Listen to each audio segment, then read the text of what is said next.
Alright, guys keep tagging me about this whole Eric thing, and god damn it.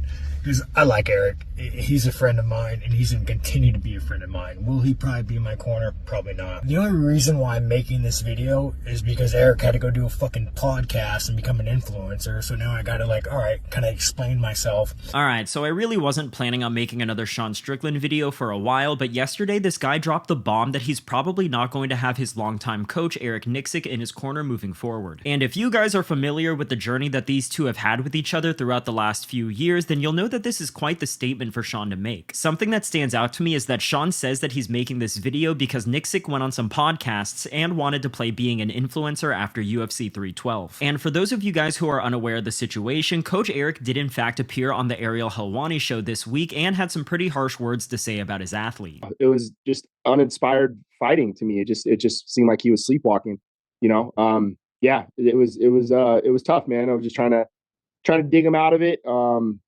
Through the rounds. I didn't know if he was trying to collect data in the beginning or if it was just a slow start or what was going on. But so clearly Nicksick's internet connection was as weak as Sean's performance against DDP on Saturday. Regardless, this guy really didn't hesitate to say that he was baffled by how Sean fought, even going as far to say that he was sleepwalking out there. A, what can you tell us about the arm? And B, do you think that affected him in any way? It certainly doesn't help. But yeah, he had staph a couple weeks prior to us leaving. He was on antibiotics, but no, I mean, he looked great leading up to the last week and a half of training. Traveled out there, his cardio felt fine, everything felt fine. So, of course, getting staph that at any point doesn't help the situation. It's not ideal, but that's, to me, not the reason why he felt flat. Okay, so here Nicksick confirms that Sean did in fact have staph infection in the weeks leading up to the fight, but he immediately shoots down the possibility of that being the reason why Sean didn't show up to fight on Saturday. He also mentions that Strickland had a great training camp. Now, this is important to keep in mind for later on in this video. Just put a pin in that for now. Sean, I think he needs to evaluate what he wants to do in the sport. If it's just to make money, then that's great. Let us know. I want to coach world champions.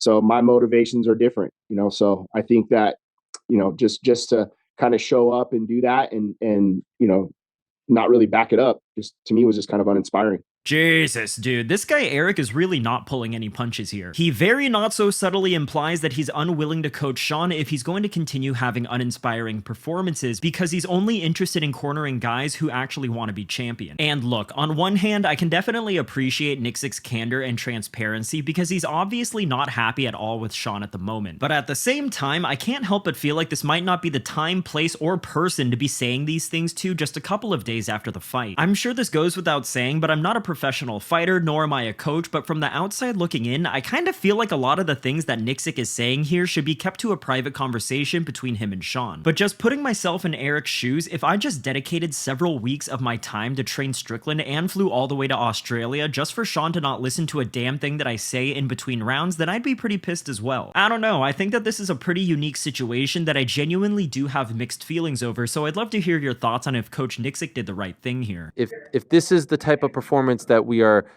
set to see from Sean in the future, do you not want to coach him anymore? Do you not want to work with him anymore? Yeah, I think that's a fair assessment that I would have to sit down with Sean and talk to him about. If your fights aren't to be the best in the world and they're for money, then that's not really what I'm looking for. I want to compete against the best. I want to win world titles, and that's my main focus and goal. Damn, dude, Eric does not give a fuck right now. This dude did an inventory of all his fucks available to give, and he literally found none. If there was any ambiguity in what he said prior, then his response right here clears up any and all confusion. He straight up says that if he isn't convinced that Sean wants to be a champion anymore, then his days of coaching him are over. Another thing that I want to point out here is that Nicksick straight up says that he hasn't had a chance to talk to Sean about all of this yet, which makes everything that he says throughout this interview even crazier to me. And I will ask this question again, was this really the best place and time for Eric to be saying all of this? Because I can totally understand if Nicksick made these statements after he and Sean had a serious conversation together, but doing it before kind of feels a little bit reckless to me. And seeing as I put myself in Eric's shoes a moment ago, if I were to put myself in Strickland's cowboy boots and I heard my coach venting to Ariel Helwani about how he's having serious doubts about cornering me in the future, I would probably feel pretty hurt as well. And just to bring things back to Sean's response to the Nicksick interview, it it seems like he has already come to terms with the fact that Eric is probably never going to corner him again. Now, before I go any further, I want you guys to hear what Sean had to say about his training camp heading into this fight. This is not an excuse, but that entire camp was just a struggle of I'm good. Knowing you're not good. I was in Colombia like 7 weeks out, and getting stem cells on a broken bone. Again, bone healed fine, no excuse. It just kind of weighs in the back of your head. Even though you know you're not good, you're like, I'm fucking good, dude. You're a fucking man. You sack up. But all camp, dude, whether it be, the staph infection, a broken arm, this entire camp was like a struggle of I'm not good, but me looking in the mirror and saying, sack up. So obviously what Sean says here is pretty contradictory to what Nicksick said about Sean's training camp to Ariel. Whereas Nicksick claimed that Sean had a great training camp, Strickland says that he actually struggled every day, even claiming that he fully broke his arm several weeks out from the fight. This is really weird, man, and I agree with people saying that having a bad training camp doesn't change the fact that Sean didn't want to listen to any of his corner advice. But the bizarre thing to me is hearing two guys who spend hours upon hours together over the course of weeks in the gym having completely different perspectives on how the experience actually went. Like, let's assume that Sean is telling the truth here and he actually did have as miserable of a camp as he says he did, only to hear his coach say that the camp was excellent and then pin all of the blame on him, then honestly I'd probably be like, what the fuck too? And on the flip side, if Eric is being truthful to the best of his knowledge that it was a smooth training camp, then could this be Sean trying to paint Eric as a bit of a negligent trainer who's not fully tuned into his athlete? I'm really not sure who to believe here or if the truth is simply somewhere in the middle, but my point remains from earlier. These guys should have sat down and talked about these things before they started doing interviews and posting videos. Now we have a he said situation where Eric is annoyed at Sean for wasting his time and Sean is annoyed at Eric for saying those things on camera, and although I'm confident they can remain friends, it's definitely going to damage the trust that they have in each other as coach and athlete. You guys, I don't fight to put belts on the wall.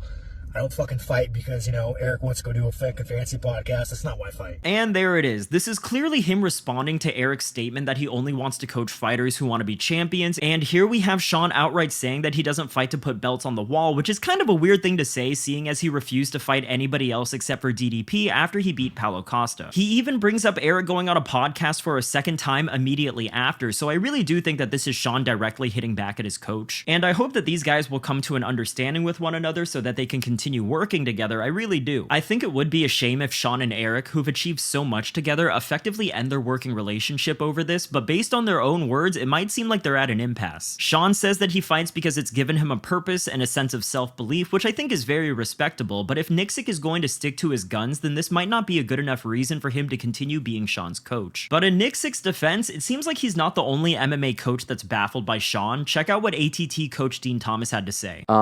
He's exactly who he knows who he is. He's just not telling us that. Okay, right? what do you mean by that? Is, man, when them lights hit you, it's the real you shows up. The real you will expose itself when the lights hit you, and that's what's happening to him. Is that he's not that guy. And hey, look, man, I don't disagree with a thing that Thomas is saying here. Hell, I made a 10-minute video talking about how Sean isn't the guy that he portrays himself to be earlier this week. But look, when I was writing the script for that video, I didn't know that Ariel was going to drag Sean's name through the mud using multiple guests. Because aside from Nicksick and Thomas, Ariel also reeled in Luke Rockhold to continue the assault. He's getting a ton of shit in the aftermath of this fight. People saying that, I had Dean Thomas in studio here saying like he's not that guy. He says he's that guy, but he's not that guy. Do you agree with that sentiment?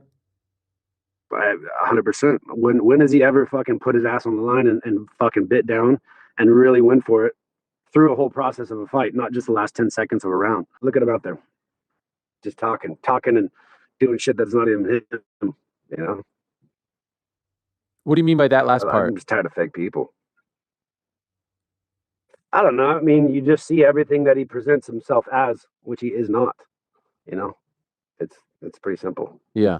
Ariel always stirring the pot, man. Like, I don't know what Sean did to Ariel to incur the Helwani wrath, but he was absolutely dragging Strickland through the ringer this past week by asking some very pointed questions that he probably knew would generate an answer that would make Strickland look bad. Maybe it's just me, but I really get the feeling that Ariel walked into the show with the goal of dunking on Sean for whatever reason. I really have no idea what the motives could be. Regardless, I digress. When I first started writing this script, I wanted to call out Sean for labeling Eric as a wannabe influencer, even though he's definitely an influencer himself, but I feel like enough people have dogpiled on Sean this week, so I'll hold my peace on that for now. And to bring this video back to its main topic, I guess we'll see in due time if Sean and Eric can move past all this and work out their professional differences with one another. You know, I'm sure that Sean is probably fine with the things that Dean Thomas and Luke Rockhold said about him, but to hear your own coach say that he's having doubts about wanting to work with you moving forward must hurt a lot. But at the same time, it seems pretty obvious that what Eric is frustrated about isn't the fact that Sean lost the fight as much as it is Sean refusing to listen to his corner. And if a fighter doesn't listen to his corner, then where does a coach and an athlete go from there? Anyways, that's the video for today. Definitely let me know what you think about the situation between Sean and Eric. Do you think it was right for Nicksick to air out his frustrations before talking to Sean? And what do you make of Ariel's smear campaign against Strickland? As always, if you like the video, then like the video, and if you haven't subscribed to the channel yet, please do so. I appreciate you for watching, and I'll see you on the next one. Bye.